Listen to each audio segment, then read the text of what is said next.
Assalamualaikum teman-teman, apa kabar semua?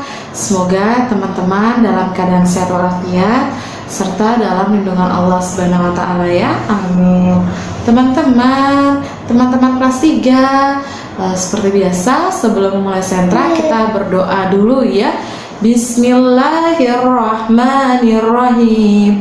Rabbi zidni ilma warzuqni fahma birahmatika ya arhamar rahimin. Amin. Oke teman-teman, di Sentra Sains pekan ini kita masih membahas tema yang sama, yaitu tema ekosistem ya. Hanya saja topiknya kita akan membahas tentang ekosistem gunung, goa, dan kars ya.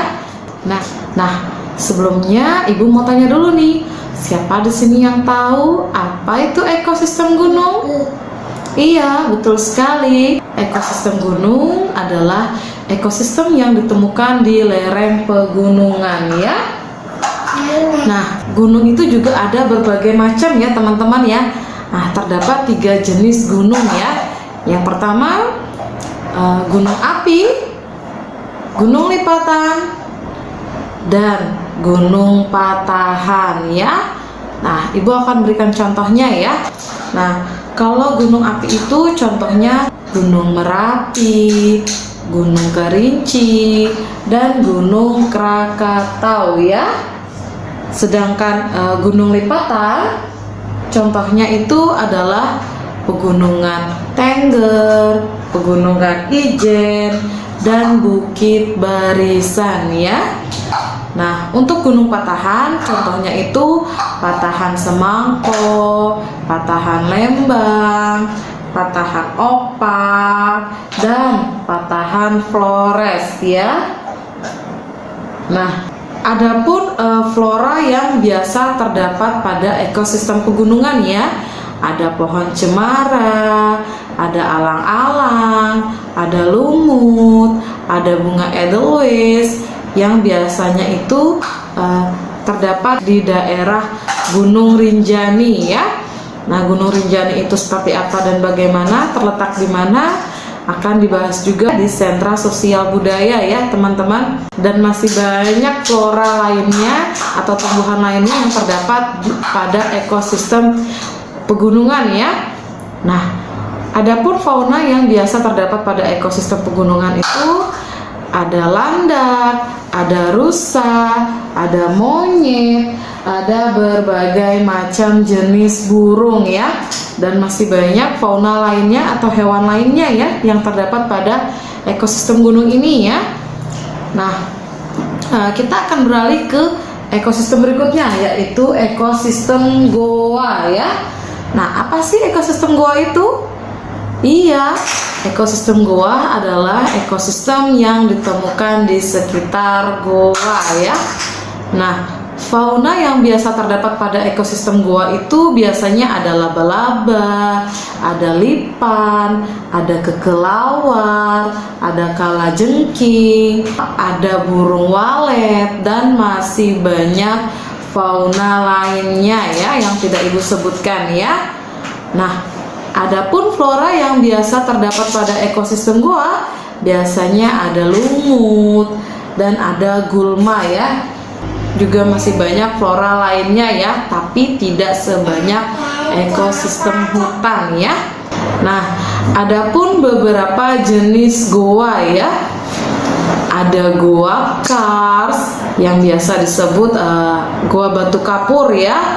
Ada goa lava dan ada goa litoral ya. Nah, adapun contoh-contohnya ya. Untuk goa kars atau yang biasa dikenal goa batu kapur itu contohnya goa Surupan ya. Untuk gua lava contohnya itu adalah gua lawa ya. Dan untuk gua litoral contohnya adalah gua batu cermin ya teman-teman ya. Nah, adapun beberapa bentuk goa ya.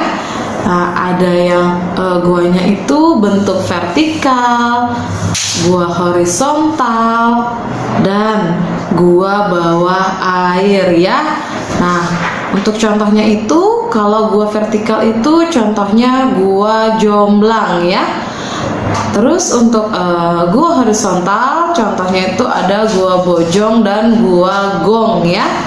Nah, untuk gua bawah air contohnya itu adalah gua Hiranic Abyss dan gua Pozo del Nero ya.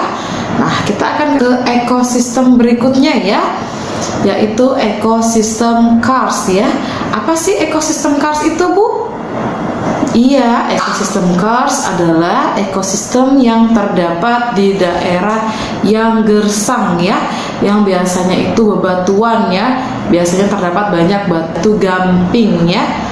Nah, adapun fauna yang biasa terdapat pada ekosistem Kars, ada berbagai jenis hewan yang termasuk golongan hewan antropoda ya. Ada laba-laba dan ada berbagai macam jenis serangga ya, dan masih banyak hewan atau fauna lainnya ya. Nah, untuk flora yang biasa terdapat pada ekosistem Kars itu biasanya ada bunga anggrek, ada tumbuhan jenis paku-pakuan, ada palem, dan ada berbagai jenis flora lainnya ya, atau tumbuhan lainnya ya. Ibu harap dari sini teman-teman sudah mulai memahami materi yang Ibu jelaskan ya. Jika ada yang kurang jelas silakan ditanyakan pada saat recalling atau minta bantu orang tuanya atau pendampingnya di rumah untuk menghubungi Ibu via WhatsApp. Seperti biasa, pesan Ibu, teman-teman jaga kebersihan, jaga kesehatan, pastikan sering mencuci tangan, terus pastikan di rumah saja ya teman-teman ya, makan makanan yang bergizi, olahraga di rumah saja ya. Nah, pastikan teman-teman kalau keluar rumah pastikan menggunakan masker, face shield, dan membawa hand sanitizer ya. Oke teman-teman, kita tutup dengan kafaratul majelis ya.